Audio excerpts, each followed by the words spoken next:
seriously, you had best take sunscreen and a beach bag full of superlatives. Brazil and its preening wild child, Rio de Janeiro, are as you would expect. Subtle is not the word. Not for the landscape, not the people, definitely not for the stance on religion.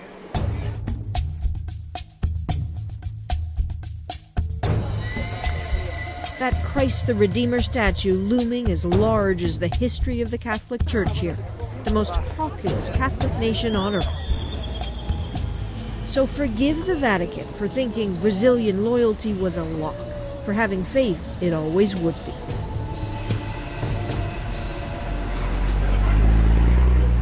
But the truth is different. It looks much like these young women, teachers on the outskirts of Rio's notorious City of God. Gianni Ferreira, a kindergarten teacher, baptized as a Catholic, but Catholic no more. There's nothing that attracts me about it any longer, she says. Going back is not an option. No way. That's it, it's too late. No way. It's too late now, she says. Her choice is an evangelical church. And she's in good and very young company. They're little, but they seem to get the difference between Catholic Mass and evangelical services, and most seem to come from evangelical families. Papai do céu, muito obrigado. One tiny room, but not necessarily an exception. Increasingly, this is the rule. There is no doubt Brazil is changing. 30 years ago, 90% of this population was Catholic. Now it's maybe 60% and dropping fast. Dropping in poor neighborhoods and in wealthy ones too. Why? Well, it's a shift in spiritualism that seems to come from a shift in fortunes. Brazil is booming. People simply want something different from their faith. A swelling middle class, growth so fast, Sao Paulo adds 1,000 new cars on the road every day. Phones, appliances, all craved by first-time consumers. And the Catholic Church? The man who tracks the changes says it better watch out. If Max Weber were alive, he would say, he would look at the situation and say, well, I had a point there. No, when I say that the Catholic Church ideas are not so good for capitalist workings. People need a religion that connects with their life conditions. If I'm going up in life, I need a theory who gives a religion who puts strength on work, on education, and on having less kids. 6 more. 6 months ago. Wow. Going up in life is precisely Gianni Ferreira's path. She wanted us to see the first home of her own.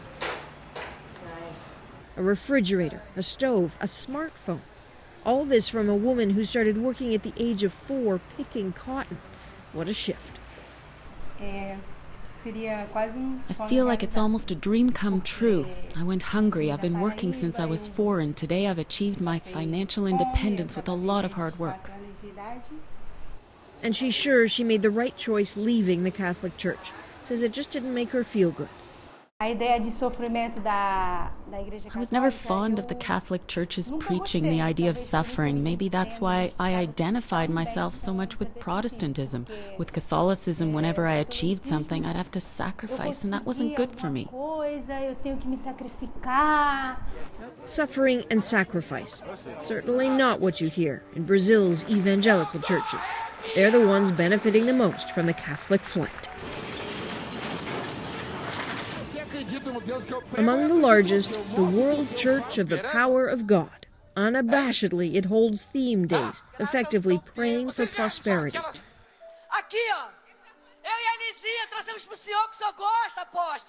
Gleeful parishioners with new homes, new watches, new fortunes, thanking God and thanking a man they know as the Apostle. Valdemiro Santiago, a net worth of $220 million and a following in the millions. This is just one of his Sao Paulo services. Healings, preachings of optimism, prosperity permeate. Donations are thick and fast. And it goes on at the church's own TV station. More appeals, more outreach, a break in the taping, and an attempt to talk with Santiago. You know this church? Well, we've heard a little bit about it. Yes. What is... You watched my program in Canada? I wish I could say we did, but we haven't. But I wanted to ask you about your life. But I don't have time. Can I because just... I have a very work today. I know. Sure, he's busy, but he's also proud of what he built, and it's a lot. Come on. The second wealthiest pastor in Brazil, and yes, that's a model of his playing, for the church, of course. The prosperity we preach is a life of abundance, a life with comfort. He presents himself as inspiration to Brazilians, on the cover of his own magazine, Humble Roots and a Glorious Present. The Vatican, he says, can't be complacent about him or a changing Brazil. They're worried, and they're about to become more worried, he says. I believe the future of Brazil it is here. I'm sorry. Quer dizer, vai vir todo mundo pra cá, não tem jeito. Everyone is flocking here, he boasts. There's no stopping it. It's a bit of an overstatement, but he directs us to a construction site behind the TV station, supposedly his new church, with seating for 20,000. Construction for other denominations is everywhere. Across the city, a competing church that's a replica of the so-called Solomon's Temple, vast and promising to be filled. Then there are other traditional Catholic churches, the Cathedral of Sao Paulo, home base for Cardinal Odile Scherer, high on the list of papal candidates. He's busy with a conclave. Those left behind are concerned that some leaving Catholicism are choosing no religion at all, and they're not happy about the surge in evangelical churches, even if they understand why it's happening. Talvez porque eles sejam... Perhaps because they are taking advantage of the world we live in today, a world which values individualism. We have to be careful about one thing. If all of a sudden we start adopting the same methods as the evangelicals, we are legitimizing what they are doing. Even so, much to the Vatican's dismay, some Brazilian Catholics are copying the evangelists. None more spectacularly than Father Marcelo Rossi. Once a personal trainer, he has sold millions of albums. He pushes for the sparkle of the evangelical services. And he knows how to draw a crowd. Only here would sprinkling of holy water look like this. As much mosh pit as Mass. But even if the Vatican approved, could more services like this stem the tide?